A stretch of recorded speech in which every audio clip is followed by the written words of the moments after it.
Bismillahirrahmanirrahim. Assalamualaikum warahmatullahi wabarakatuh. Selamat pagi, salam sejahtera bagi kita semuanya. Om Swastiastu, Namo Buddhaya, salam kebajikan.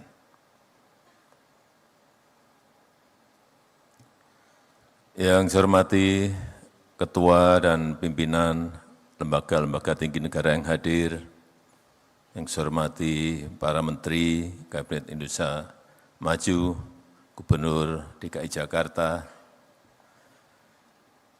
yang saya hormati Direktur Utama BNI, beserta jajaran komisaris dan keluarga besar BNI, yang saya hormati Eksekutif Chairman B-Universe, Bapak Enggar Tiasto Lukito, Bapak Ibu hadirin dan undangan yang berbahagia.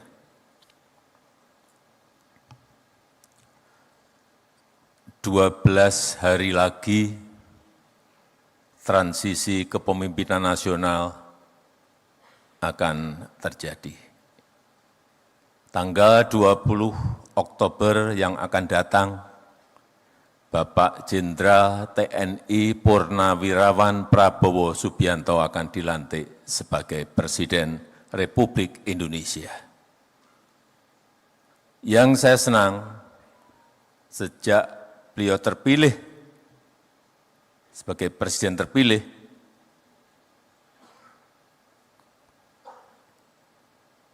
persiapan menuju ke pelantikan itu betul-betul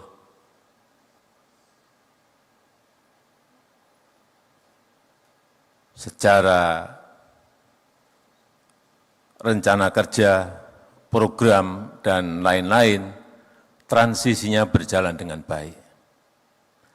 Hampir di setiap rapat paripurna, rapat terbatas apapun topiknya, Pak Prabowo selalu hadir. Kalau sebelumnya hanya untuk urusan pertahanan, tapi setelah menjadi presiden terpilih, di semua rapat terbatas, rapat paripurna selalu hadir, sehingga rencana-rencana untuk program unggulan yang akan dilaksanakan oleh Presiden Prabowo itu betul-betul disiapkan dengan baik dengan menteri-menteri yang sekarang. Sebagai contoh, untuk RAPBN 2025, saya enggak tahu berapa kali pertemuan Pak Prabowo dengan Menteri Keuangan Ibu Sri Mulyani. Hampir setiap minggu, hampir setiap hari bertemu untuk mempersiapkan itu.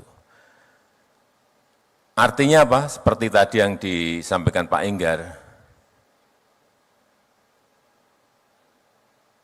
transisi kepemimpinan ini akan berjalan dengan lancar, insya Allah mulus, sehingga setelah dilantik, Presiden dan seluruh kabinet langsung bisa bekerja dengan cepat melaksanakan program-program yang ada, tanpa ada jeda.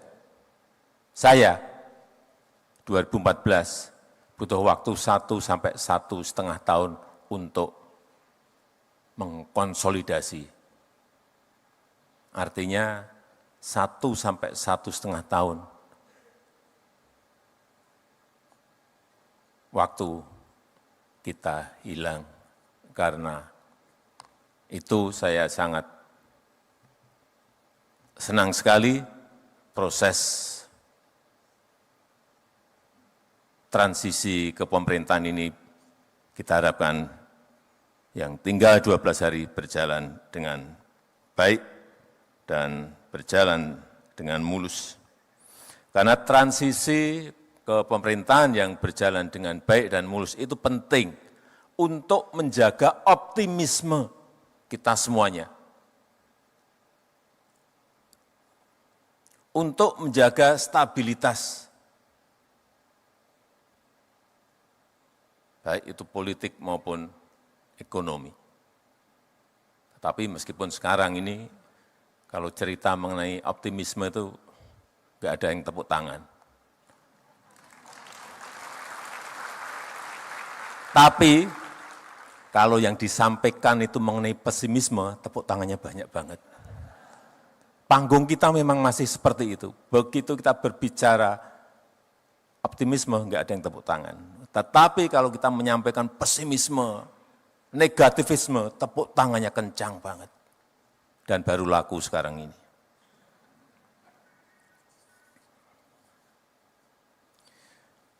Karena kita tahu, sekarang kita telah masuk ke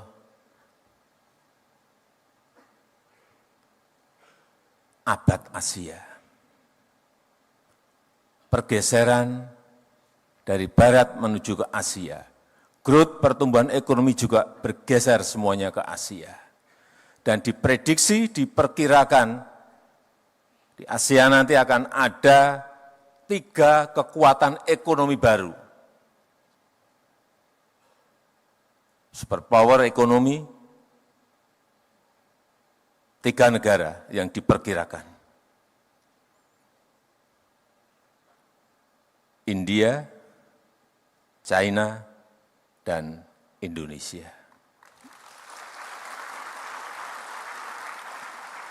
Sekali lagi, ketiganya ada di Asia. Tapi hati-hati untuk menuju ke 3 negara tadi, menjadi superpower ekonomi, itu banyak tantangannya. Banyak syarat-syarat yang harus dilalui. Oleh sebab itu, optimisme itu penting. Menjaga optimisme itu penting. Tantangan yang kita hadapi, saya kira kita tahu semuanya. Perlambatan ekonomi global, yang diperkirakan masih di angka-angka 2,7, 2,8% rata-rata. Dan patut kita syukuri, Indonesia masih tumbuh di atas 5% growth-nya. Juga peningkatan tensi geopolitik. Perang Ukraina belum selesai, masuk perang Israel, Palestina, tambah lagi Israel, Lebanon, tambah lagi Iran dengan Israel, ketidakpastian ekonomi dunia semakin tidak jelas. Itulah yang tadi saya sampaikan, optimisme itu penting. Jangan kita terjebak pada rasa pesimisme karena ketidakpastian global, karena geopolitik dan lain-lainnya. Juga dampak perubahan iklim. Ini yang kita hadapi ke depan. Perlu semuanya mengantisipasi dan menyiapkan untuk ini. Dan di dalam negeri kita, urusan yang berkaitan dengan produktivitas. Bagaimana menaikkan produktivitas. ICOR kita, semuanya menjadi PR besar bagi pemerintahan yang akan datang. Tetapi di sisi lain, kita memiliki modal besar. Memiliki modal besar. Pertumbuhan ekonomi yang tetap terjaga di atas 5%. Kuartal kedua 2024 kita masih tumbuh 5,08%. Inflasi yang terus bisa kita kendalikan di angka 2-3%. Ini juga merupakan modal yang sangat baik. Keyakinan konsumen, saya tadi pagi mendapatkan angka tetap di level optimis di 124,4. Kemudian juga spending index kita trennya meningkat. Kalau kita lihat di kuartal ketiga 2024 di 234,8, di kuartal ketiga 2023 145,8. Artinya secara year on year naik sangat tinggi sekali. Dan saat ini GDP per kapita kita sudah mencapai 5.060. 5.060. Dan kita harapkan 5 tahun ke depan bisa berada di atas 7.000. 10 tahun ke depan bisa di atas 9.000 dan seterusnya. Nah, yang harus kita jaga. Asal pertumbuhan ekonomi kita bisa di atas 5% atau sesuai yang sering disampaikan oleh Pak Prabowo bisa mencapai target 8%, itulah yang akan mempercepat negara kita Indonesia bisa masuk menjadi negara maju.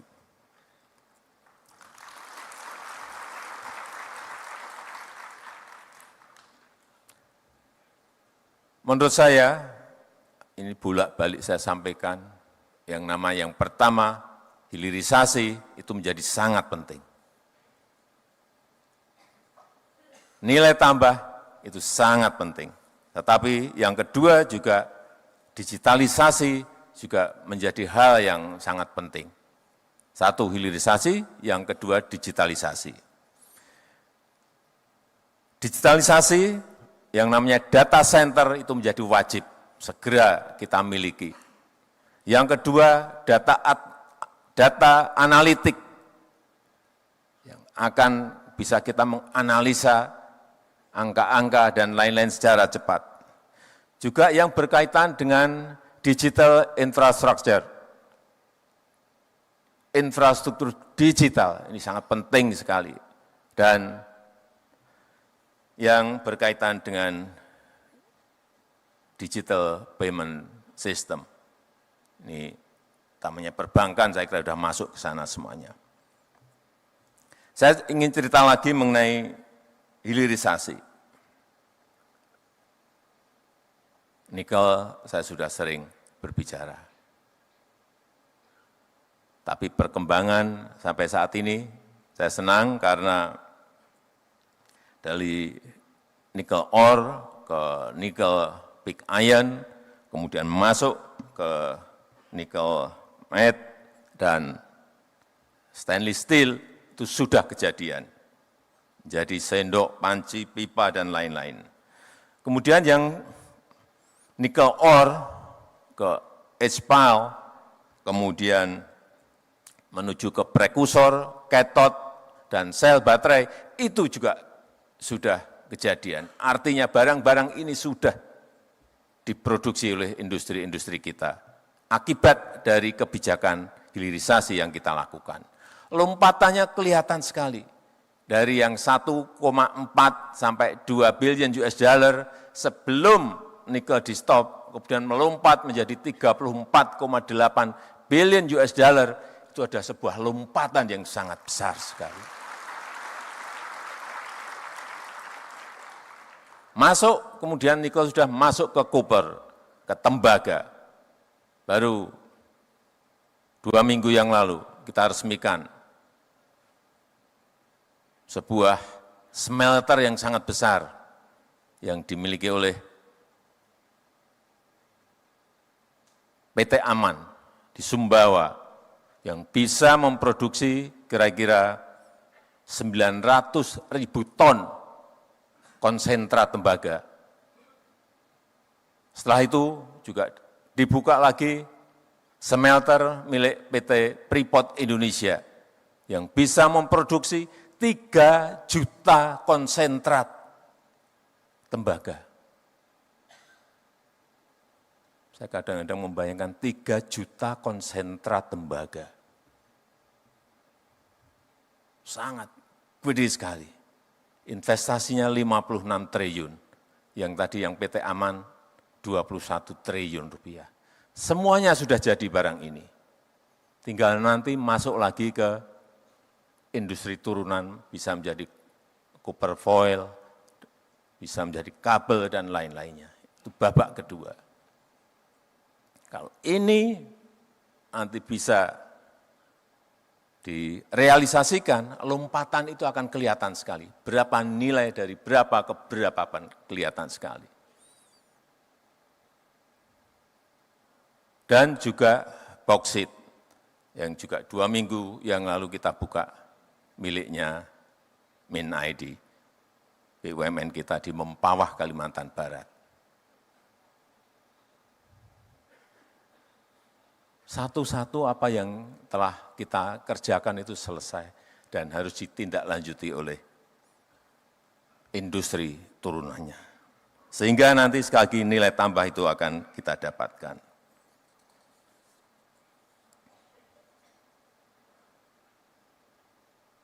Nikel sudah, tembaga sudah, bauksit sudah, nanti masuk ke timah dan lain-lain. Dan yang saya senang nanti kalau PT Freeport ini berproduksi akan kelihatan setahun kita akan mendapatkan tembaganya berapa ton, emasnya berapa ton, menjadi kelihatan semuanya. Perkiraan kita setahun akan mendapatkan 50 sampai 60 ton emas. Yang sebelumnya lebih dari 50 tahun, karena kita belum ambil alih PT Freeport, emasnya itu larinya kemana kita nggak tahu. 50 ton emas per tahun.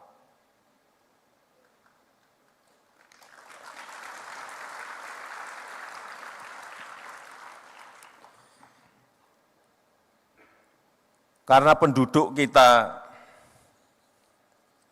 sangat besar, menurut saya hilirisasi yang berbau padat karya ini harus didorong. Baik yang berkaitan dengan pertanian, kelautan, pangan, semuanya harus didorong agar nilai tambah itu terjadi. Kopi, jangan diekspor mentahan, raw material. Kakao jangan diekspor raw material. Lada jangan diekspor raw material. Nilam jangan diekspor raw material. Kita punya kebun kopi itu 1,2 juta hektar. Kakao 1,4 juta hektar. Lada 172.000 hektar. Nilam masih sedikit 12.000 hektar. Tapi kalau ini dikembangkan, diremajakan, diperluas lagi, dan industrinya ada, baik itu untuk makanan, untuk kosmetik, untuk minuman, dan lain-lainnya, nilai tambah itu akan terjadi dan memang harus dipaksakan. Jangan dibiarkan alami, tapi dipaksa. Berhenti ya, harus berhenti dengan segala risikonya. Dan yang paling besar, kekuatan kita nanti ke depan adalah di rumput laut, seaweed. Karena kita memiliki pantai pesisir sepanjang 80.000 lebih kilometer. Dan yang hidup di situ adalah rakyat kita, nelayan kita, yang memang harus di-empowering, harus diberdayakan. Kalau kita bisa masuk ke sini dengan rencana taktis yang baik, dengan strategi taktis yang baik, karena ini rumput laut bisa menjadi pupuk organik, bisa menjadi kosmetik, bisa menjadi makanan, dan terakhir bisa menjadi bioaftur. Ini akan memberikan dampak kepada rakyat sangat besar dan menaikkan nilai tambah kita, sehingga betul-betul nilai angka-angka yang ingin kita capai seperti tadi yang disampaikan, betul-betul akan bisa kita peroleh. Dan negara kita Indonesia harus berani menempuh jalan kita sendiri. Kita harus berani menempuh jalan kita sendiri.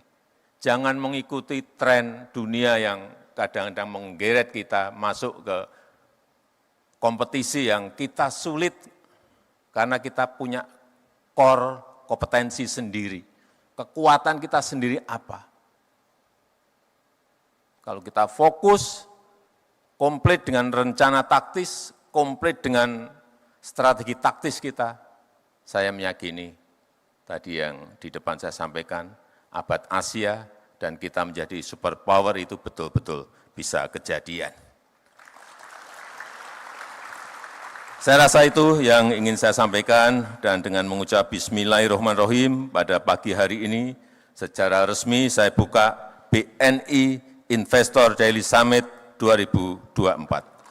Terima kasih. Wassalamualaikum warahmatullahi wabarakatuh. Mohon berkenan mendampingi Bapak Presiden kami undang untuk naik ke atas panggung kepada Menteri Keuangan, Menteri BUMN, Menteri Investasi, Kepala BKPM, penjabat Gubernur DKI Jakarta, Executive Chairman B-Universe, dan Direktur Utama PT Bank Negara Indonesia Persero Tbk.